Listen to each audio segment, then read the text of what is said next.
Continuando con esta serie de tutoriales, en este video revisaremos las variaciones de la fórmula para el cálculo de tamaño de muestra. Esto es importante debido a que la fórmula para el cálculo de tamaño de muestra que revisamos anteriormente tiene variaciones por algunas condiciones específicas. La primera de ellas es la variación de la fórmula para poblaciones finitas, que simplemente hace referencia si conocemos la cantidad de integrantes que conforman nuestra población de estudio. Esta primera variación se basa en el teorema del límite central, que nos dice que si extraemos una serie de muestras de una población específica considerando una variable numérica como desenlace o evento de interés, esta variable tenderá hacia una distribución normal, independientemente de la cantidad de muestras que podamos extraer de esta población específica. Este teorema aplica siempre que cumplamos con dos condiciones. La primera de ellas, que la muestra extraída de la población sea grande, con más de 30 sujetos o participantes, y que la forma de selección de estos participantes sea de manera aleatoria. Por otro lado, otro aspecto interesante del teorema del límite central es que a pesar que el evento o fenómeno de interés estudiado no tenga una distribución de tipo normal en la población de estudio,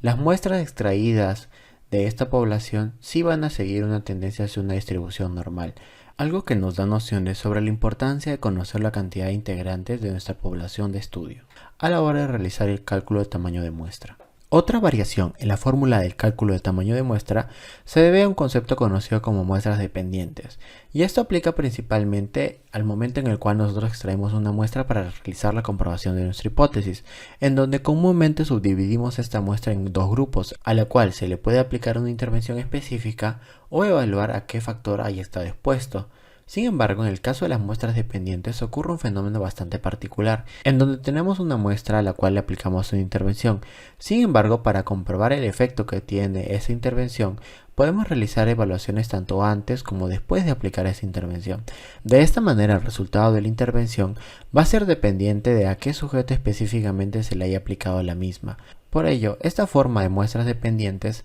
también tiene implicaciones específicas en cuanto al cálculo de tamaño de muestra, siendo que esta forma de estructurar las muestras para nuestro estudio también tiene un impacto en la manera en la cual se realiza el cálculo de tamaño de muestra. Por otro lado, otro componente muy importante es si estamos realizando una comprobación de hipótesis de una o dos colas. Esto hace referencia a un aspecto bastante específico, sobre si buscamos realizar una comprobación de hipótesis donde buscamos diferencias o una estratificación. Esto lo podemos comprender mejor con el siguiente ejemplo, en donde ante una pregunta de investigación, planteamos como hipótesis alterna que la cantidad de adultos con una presión arterial mayor a 140 milímetros de mercurio es más frecuente en aquellos que tienen más de 40 años, siendo que la hipótesis nula sería la negación de esta hipótesis alterna que hemos planteado como respuesta a la pregunta de investigación.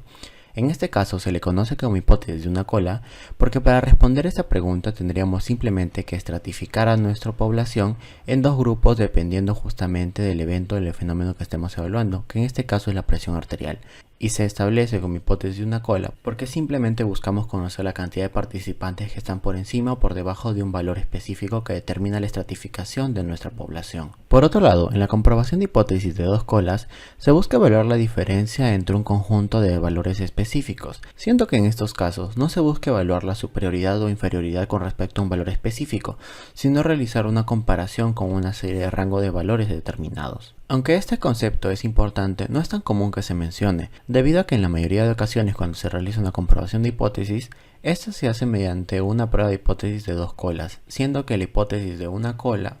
comprobación de hipótesis de una cola se reserva para algunos escenarios bastante específicos. Otro concepto muy importante es la potencia o poder estadístico, que complementa nuestro rango de acciones con respecto a la hipótesis nula, y este caso se refiere específicamente a cómo procedemos cuando nuestra hipótesis nula es falsa, y nosotros como acción no rechazamos esta hipótesis nula falsa, pudiendo incluso llegar a contextos en los cuales llegamos a aceptar esta hipótesis nula falsa. Este tipo de error, conocido como error tipo 2, tiene una relación directa con el tamaño de efecto que estamos estimando en nuestra investigación, siendo que comúnmente no es mencionado en los temas de cálculo de tamaño de muestra. Sin embargo, es un concepto muy importante, ya que nos ayuda a aproximar con certeza la comprobación de hipótesis que estamos realizando, pudiendo establecer parámetros en donde la posibilidad de cometer errores es mucho menor. Sin embargo, al abordar el error tipo 2 con la potencia estadística, principalmente en los estudios tenemos una aproximación en cuanto hacia la cantidad de participantes o la población de nuestro estudio es suficiente para el tamaño de efecto que estamos estimando.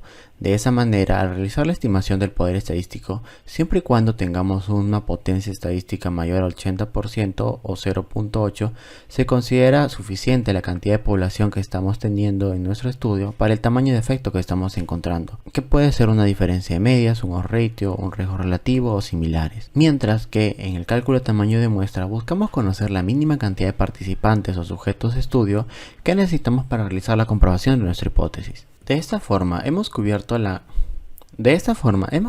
distintas variaciones que existen en la fórmula para el cálculo de tamaño de muestra, que no son tan complicadas una vez que se comprenden distintos conceptos relacionados con este tema.